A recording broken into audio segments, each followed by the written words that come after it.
Anneka, and welcome to the very first Vegfest UK Scotland ever!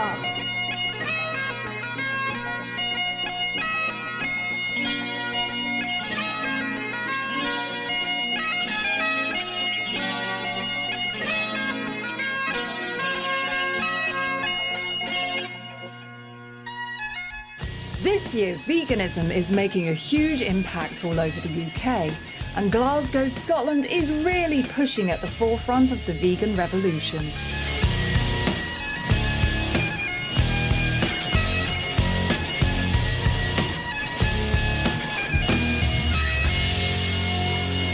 With stalls in abundance from all areas, including vegan food companies, ethical cosmetics, health and fitness and animal charities, Scotland is really showing that veganism is the way forward for everyone.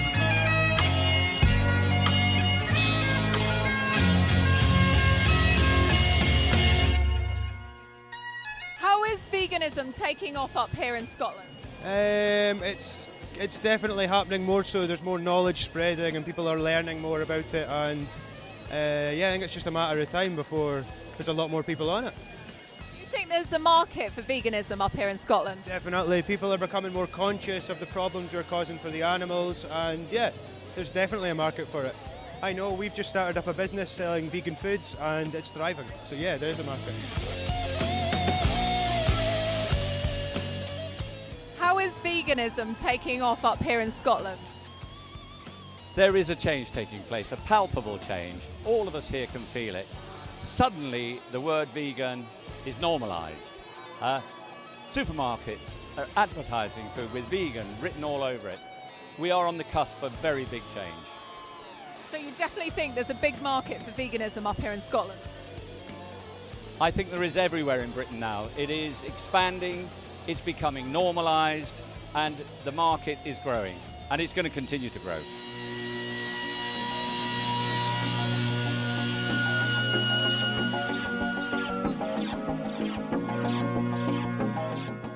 It's amazing just how far veganism has come. I remember growing up in the 80s and even being just a vegetarian back then, it was considered to be extremely marginal and even slightly frowned upon due to the lack of education around dietary needs. But look at the world now, look at Vegfest, look how far we have moved forward. We have access to the internet and education, and there's just so much choice now, so much dietary choice. The education is vast, and veganism is really being embraced in modern times. We can just see how far the world has moved forward. The choice is endless in 2015. We have alternatives to almost everything. We have education to show people that veganism is good for not only your health, but the sustainability of the planet, and also the kindest and most mindful way to live. How do you feel veganism has come on since the 1970s, 1980s of the last century? How's it changed in the world and products? Well, when I first became vegan, it was through animal activism. So I was involved with the hunt saboteurs, and the only vegans I knew back then were people who was involved in frontline activism. Now I feel veganism is kind of swayed into two different groups these days.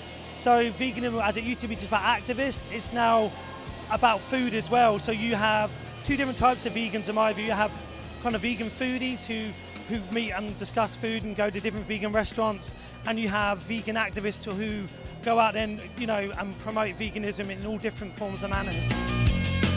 How do you feel about the vegan choices on the market in 2015?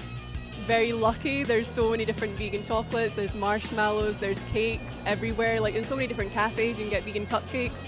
Very lucky, yeah. Also, we are living in scary times.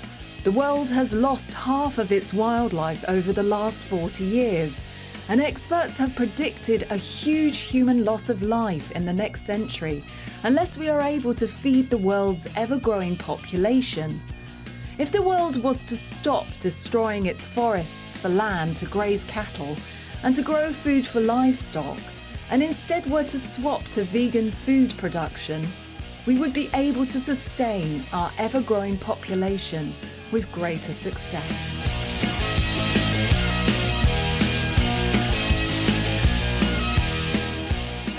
1970s we've lost over 50% of the world's wildlife. How does that make you feel? I think it's awful, absolutely awful, and not many people realise the impact that we're having on the whole environment. And of course, veganism is a matter of it's only time before we can change that.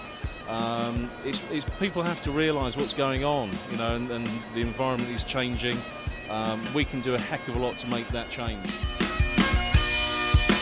There are various opinions about veganism. Some people think that you should go vegan with gradual little baby steps, like say for instance drop meat, then drop fish, become vegetarian, and then eventually go completely vegan. And then you've got the other point of view where people say you either go vegan completely, it's a no-brainer, or don't bother at all. Do you think when somebody's making the choice to go vegan, whether they should just become a vegan, no questions asked, it's the right thing to do, or whether it's more effective for people to make small baby steps and make the transition gradually? I think it's individual choice. Some people work better with a kind of dramatic change and then other people just want to take it gradually. As long as they're reducing their animal consumption, I'm perfectly happy. I'm about to go in and listen to a discussion on reducetarian, which talks about the arguments for and against the gentle reduction approach to veganism. The debate was interesting, with both abolitionist and reducetarian approaches being discussed thoroughly and with vigour. It's a fiercely debated topic at the moment. Well, it's been another fantastic Vegfest UK, and it's brilliant to see it all over the United Kingdom now. Remember to subscribe to Green World TV and also subscribe to Vegfest UK. And remember to come and join me at Brighton 2016 Vegfest. See you then. I'm interested to hear from you at home on what your viewpoint is on veganism and whether you support the abolitionist approach, which is supporting full veganism in its entirety, no questions asked and no half concessions. Or do you instead think that the reducetarian/welfarist approach is better, which means a gradual change to veganism over time, which is believed will lead eventually to full veganism anyway? Please leave your comments in the box below.